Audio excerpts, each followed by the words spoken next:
This is the morning we're going to can tomatoes.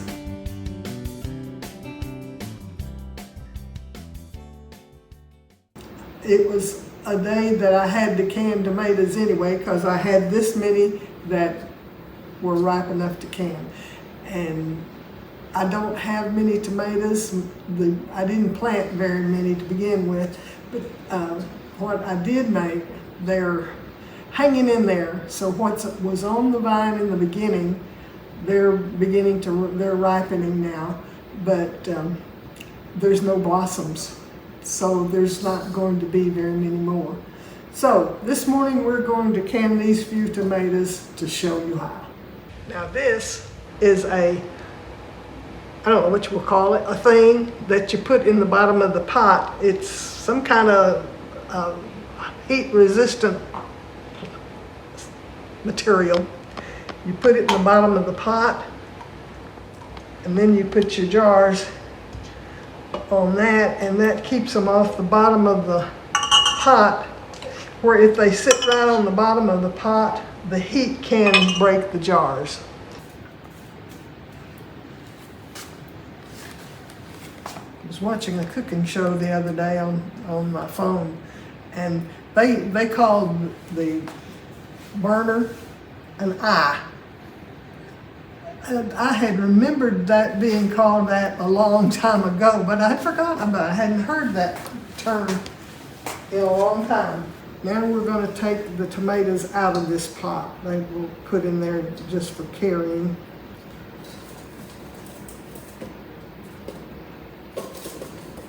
I'm going to take this pot, I'm going to put some water in it, and we're going to put it on the burner and get it hot. And then I'm going to put those tomatoes in there a few at a time till the skin gets loose. Okay, put that on this burner. While I'm waiting for the water to heat, I'm going to cut the core out of these and any bad spots that I find. So that's what I'm going to do now. Some of the tomatoes have this white little spots, and it's mostly around the rim, and I usually cut that off. I don't know what it is. It may not hurt the tomatoes, but I don't want to take a chance. Any little bad place in your canned tomatoes can cause the whole batch to spoil. So you have to be very careful about what you put in there.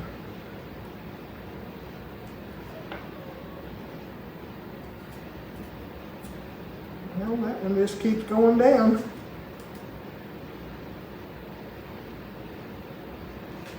I will tell you this while I'm doing this.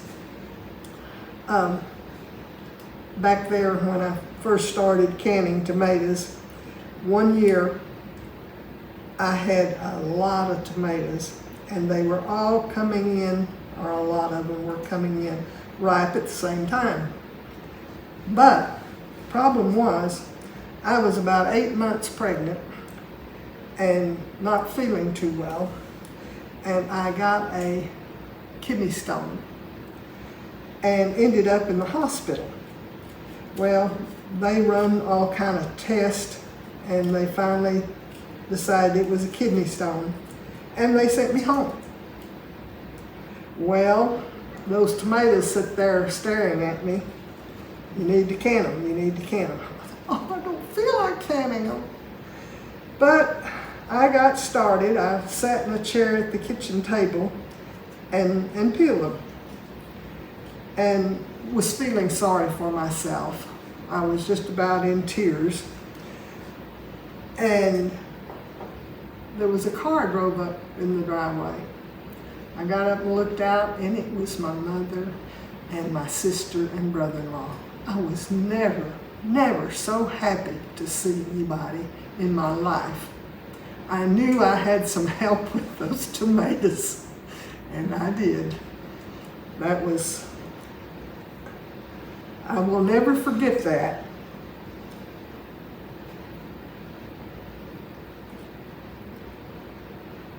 you know, they were coming to see me because I was sick. They didn't know they were going to be helping me can tomatoes. I had canned so many tomatoes, I don't know if it was that year or was it a year before. It was probably after that. I got to where my hands broke out. Anywhere the tomato juice touched me on my hands would break out in a rash and itch till it would just drive me crazy. And back then, they didn't have rubber gloves that you could buy and use for something like that. So I ended up canning the tomatoes very carefully, cutting the core and the bad places out like I'm doing now. And then I put them in my blender. I had a blender back then, and I put them in a few in at a time and blend them up, and then strained the juice out. I didn't have to have my hands in the tomato juice that way. And I was able to put up tomato juice. But that problem went away, I guess, when I didn't have tomatoes to can. It went away, and I haven't had any trouble with since then with that.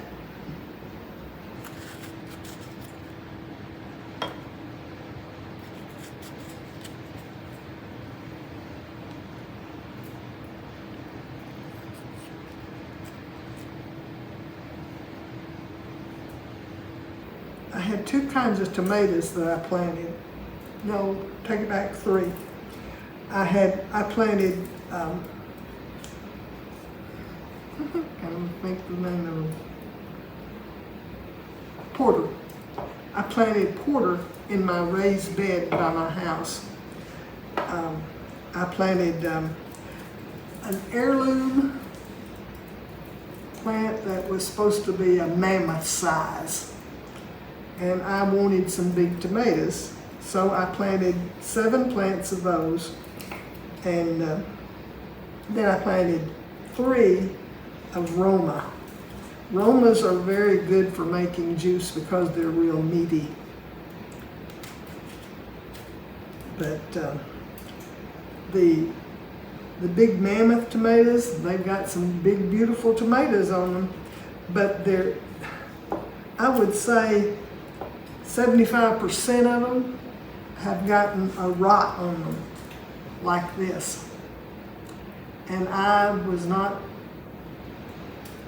didn't know what to do for it. So I've lost most of those tomatoes because of this.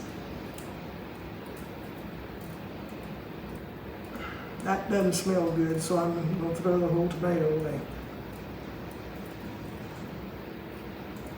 It might be all right, but I don't want to take a chance on it. I'm going to take these over to the stove, and I'm going to put them in the boiling water a few at a time to get the skins off, the rest of them. It's best to do them when they're whole, but I like to get the bad part off before I put them in the boiling water. It takes 2 or 3 minutes after the water is, you know, the cold tomatoes lowers the temperature of the water, so it takes a minute or 2 for it to get hot enough.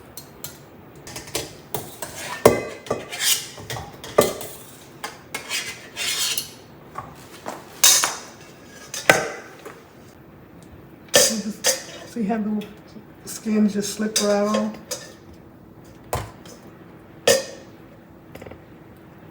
Okay, we've got them all peeled now. Now I'm going to cut the larger ones into hunks. Something like that. I'm just canning these tomatoes. I'm not making juice today. If I have some that a little left, I might make 1 jar of just juice. We'll see how it goes. We put no water, nothing in these. All it is just juice. juicing tomatoes. Smash them down in there to get the juice released.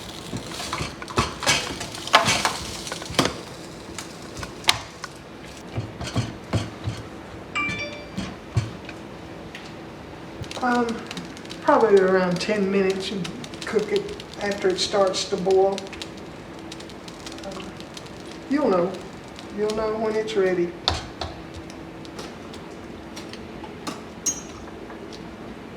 I put a half a teaspoon of salt in a pint and a teaspoon of lemon juice in a pint. And that's it? That's all. It's just tomatoes, the salt, and the lemon juice. That's all. Seal it up.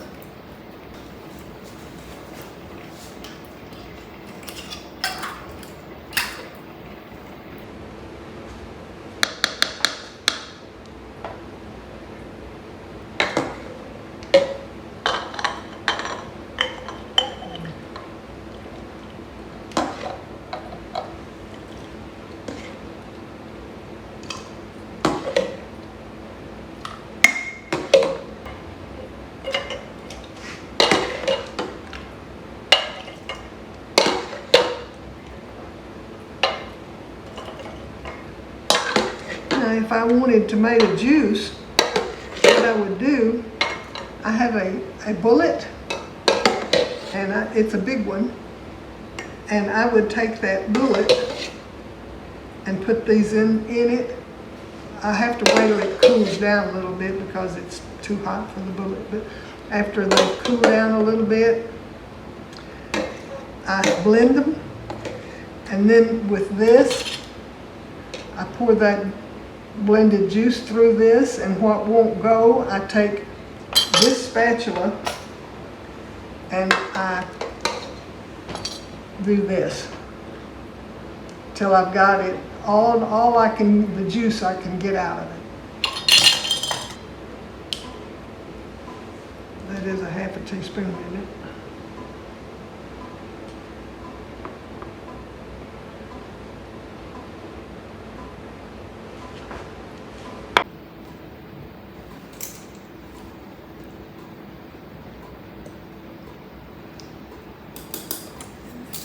Half a teaspoon of lemon juice.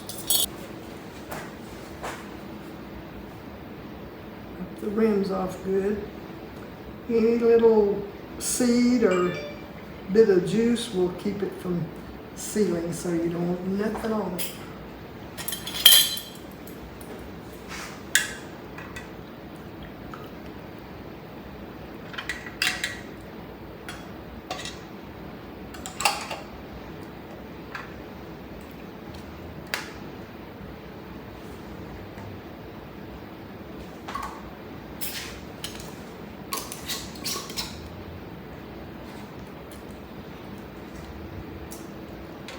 Back in the water.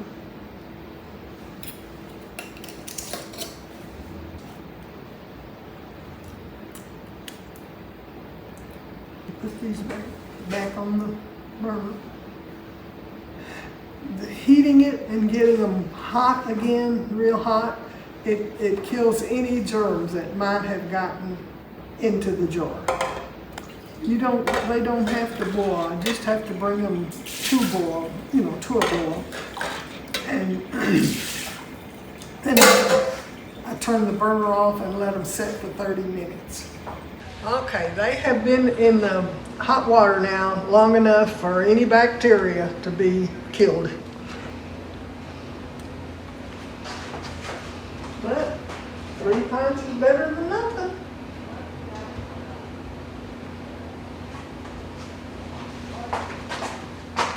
There you are.